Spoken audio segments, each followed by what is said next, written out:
Joseph Richard Nay.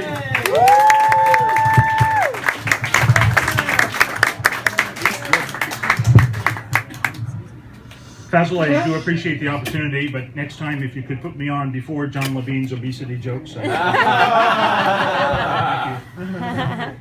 Tonight is a very special night for me because I am a stand-up comic virgin.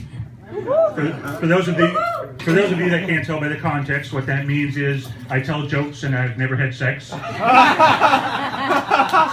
I'm really hoping to impress at least one of you out there. Thank you, sir. I am straight, but hold that thought. At the stage of my life, it's hard for me to take any option off the table. In the news, a Broward County Sheriff's deputy was arrested, true story. He had detained a woman for possession of marijuana and then let her go later in exchange for sexual favors. This really bothered me, that the media uses the term sexual favors. Why don't they just say in exchange for sex? When they say sexual favors, it makes it sound like an adult-oriented birthday party. I imagine him pulling her over, getting out of his car, walking to her car. She rolls the window down and hands him a gift bag full of glow-in-the-dark condoms and cinnamon-flavored lube.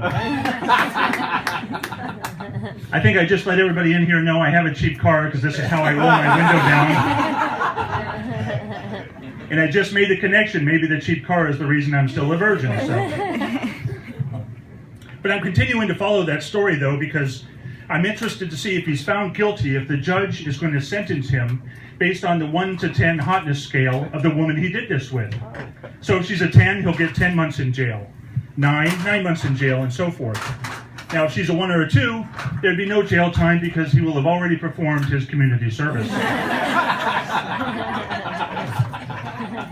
Favors, that's such a petty little thing for me to be annoyed about, but it's the little things that annoy me. Like this next thing, it might annoy you too.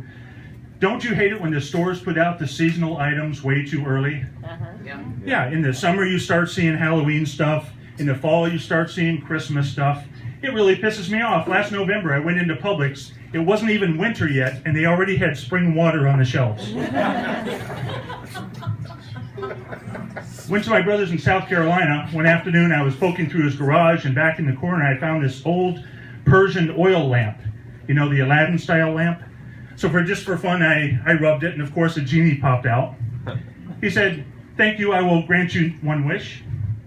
Now, I don't know about you, but I'm used to getting 3 wishes from my genies. So I thought about using that 1 wish to wish for more wishes, but apparently South Carolina genie law is pretty comprehensive in prohibiting that. So I only had the 1 wish, so I sat down to really think long and hard about it because I just had the 1. And so the genie started getting impatient and started suggesting wishes. He said, "How about doing something for all of mankind and wish away global warming?" I said, "I'd like the idea of doing something for other people, but I just don't believe in global warming." He said, wait just a minute. You don't believe in global warming, but you do believe in genies? So he had me there. I went home on Facebook and said, "I believe in global warming," which was ironic because I had just wished it away. It didn't exist anymore. So I always seem to be on the wrong side of that issue. So if any of you are visiting from up north and this winter you have an extra month of freezing weather and snow, you're welcome. That's me.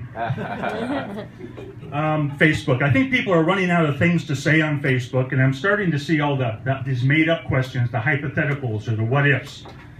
I saw one last week. What if you were alone in a room with President Obama and could ask him just 1 question?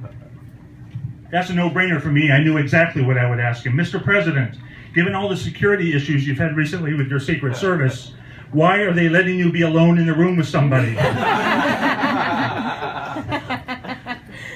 Was in New York with a friend a couple months ago, and I wanted to get the full Big Apple experience. So I visited the subway, and as we got down the steps or got down to the platform, he's turned to me and said, "It really smells like stale urine down here." And I thought that was it, just a throwaway line, but I glanced over and he's still staring at me like he wants a response.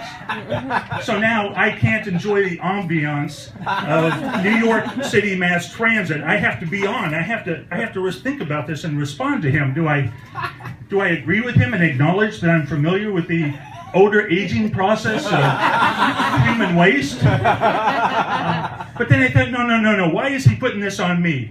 I'm putting this right back on him. I'm putting the ball back in his court. I said, why did you use the word stale? Isn't it enough to convey the unpleasant nature of the situation just by saying it smells like urine down here? Why did you have to use the word stale? Would you ever come down here and go, fresh urine today? So I ended up winning that conversation, and I hope I won a few smiles from you here tonight too. Thank you. Give it up for Joseph Richard Ney. This is his first time ever. I'm proud of you, Joseph. All right. I'll pop you, Jerry. She'll pop. Oh, I don't think his girlfriend will like that too much. All right, so next person coming to the stage, very